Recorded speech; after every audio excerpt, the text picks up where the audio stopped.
Hello friends, welcome to the exam hacker YouTube channel. दोस्तों, आज की इस वीडियो से हम लोग यहाँ पे आज हम लोग नया सेशन स्टार्ट करने वाले हैं, जिसमें हम लोग यूपी पीएससी 2022 के जो एथिक्स यानी जीएस 4 के जो हमारी पीवाईक्यू हैं उसको हम लोग वन बाय वन करके हम लोग सॉल्व करेंगे। ठीक है, तो आज हमारा जो पहला पीवाईक्यू है, पहला प्रश्न है, उसको हम लोग आज यहाँ पे डिस्कस करने वाले हैं। सबसे पहले रीड करते हैं। यहाँ पे क्वेश्चन दिया गया है, differentiate between the democratic attitude and the bureaucratic attitude of the public servant. यहाँ पे आपसे पूछ रहा है कि लोक सेवकों की लोकतंत्रीय और अधिकारीय तंत्रीय जो अभिवृत्ति है उसमें अंतर आपको बताना है। ठीक है, तो क्वेश्चन सिंपल है। यहाँ पर लोकतंत्रीय और अधिकारी तंत्रीय अभिवृत्ति में अंतर बताना है। तो सबसे पहले आपको पता होना चाहिए कि अभिवृत्ति होती क्या है या एटीट्यूड होता क्या है।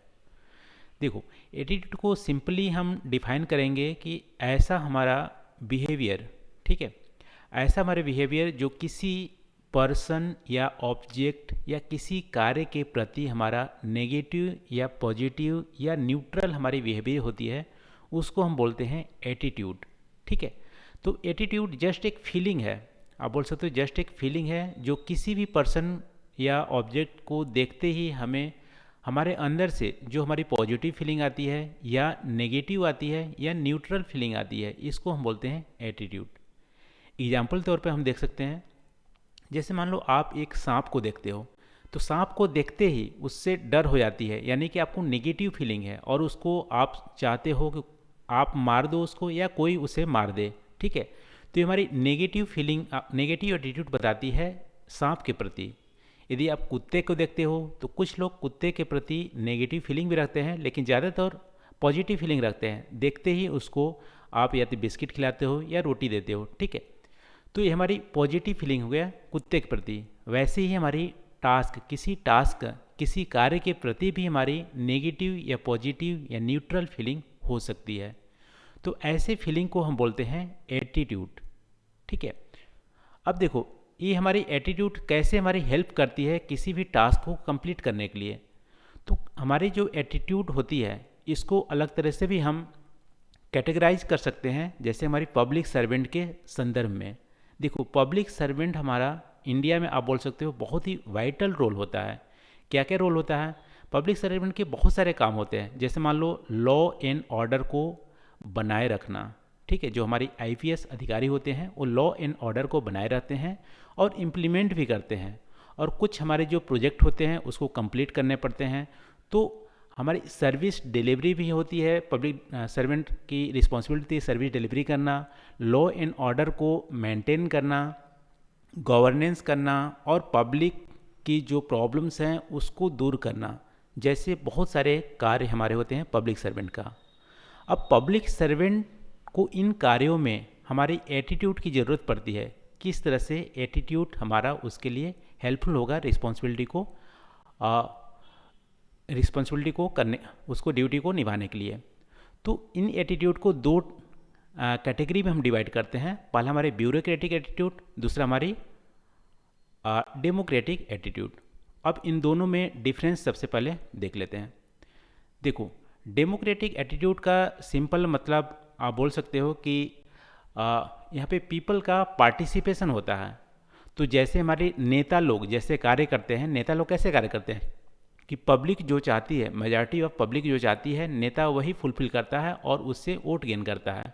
वैसे ही हमारी जो हमारे सिविल सर्विस सर्वेंट होते हैं उसमें भी डेमोक्रेटिक एटीट्यूड होती है। इसका मतलब है कि वो सिविल सर्वेंट, मान लो आईएएस ऑफिसर या आईपीएस ऑफिसर या कोई भी हमारी एसडीएम होते हैं, वो पब्लिक के पास जाएंगे। ठीक है, पब्लिक के पास जाएंगे और पब्लिक क्या चाहती है, कौन कौन से कार्य चाहती है और कौन से कार्य नहीं करना चाहती है, किसको प्रायोरिटी देती है, ठीक है, इन सब चीज़ों को सुनेगी और उसके अकॉर्डिंग एक्ट करेगी। ठीक है, तो यहाँ पे ध्यान देना, डेमोक्रेटिक एटीट्यूड क्या होती है, जो हमारे पब्लिक सर्वेंट होते हैं वो हमारी सिटीजन के पास जाते हैं, तो सिटीजन के पास जाते हैं और अपने डिसीजन में उसको पार्टिसिपेट करते हैं। सिटीजन का पार्टिसिपेशन होता है अपने डिसीजन में, चाहे वो कोई भी काम करे, ठीक है।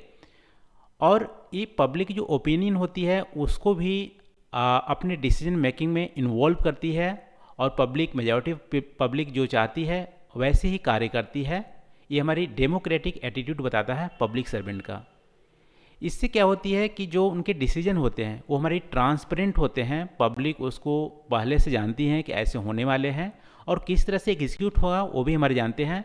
तो अकाउंटेबिलिटी जो हमारी पब्लिक सर्वेंट की होती है पब्लिक के संदर्भ में, वो हमारी अच्छे से यहाँ पे फिक्स होती है।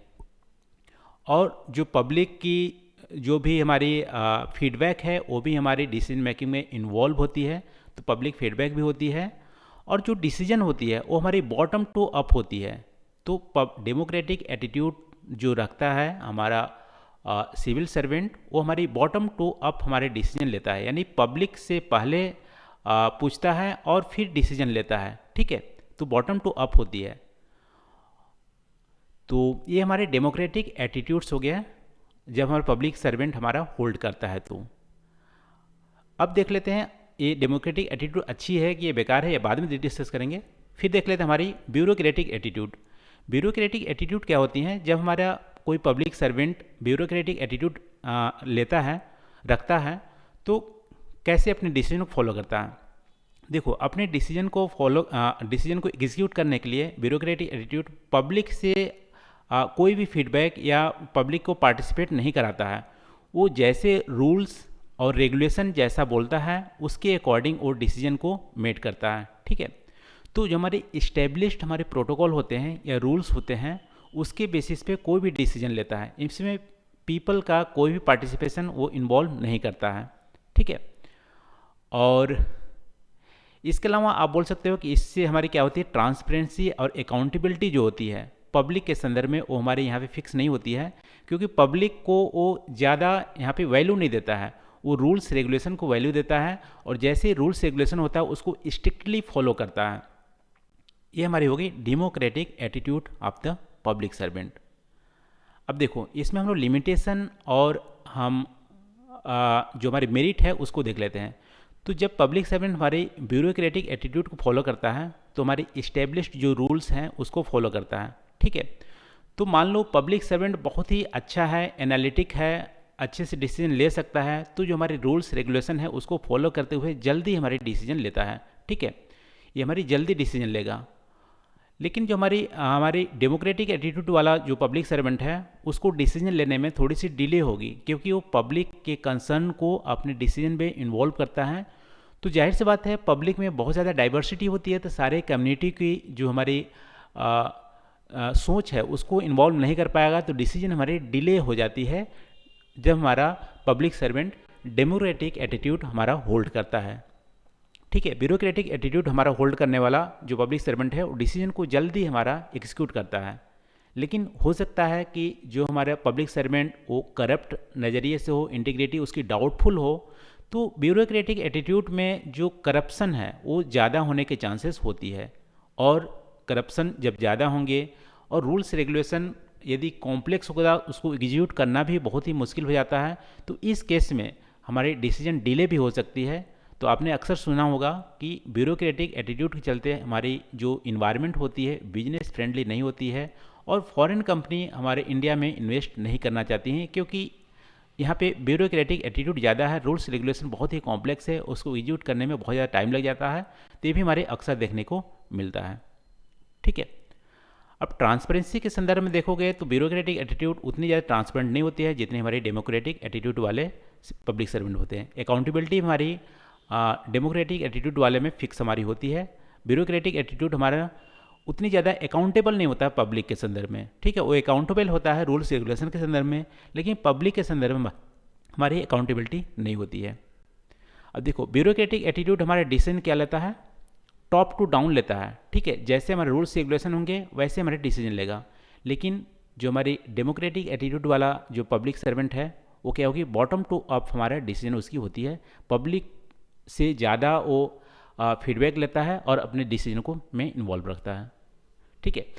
तो यदि आईपीएस अधिकारी है तो उसको ब्यूरोक्रेटिक एटीट्यूड रखना जरूरी है, लेकिन आईएएस ऑफिसर या अदर जो हमारी जो पब्लिक डिलीवरी वाले जो हमारे ऑफिसर हैं उसके लिए डेमोक्रेटिक एटीट्यूड रखना ज़रूरी है।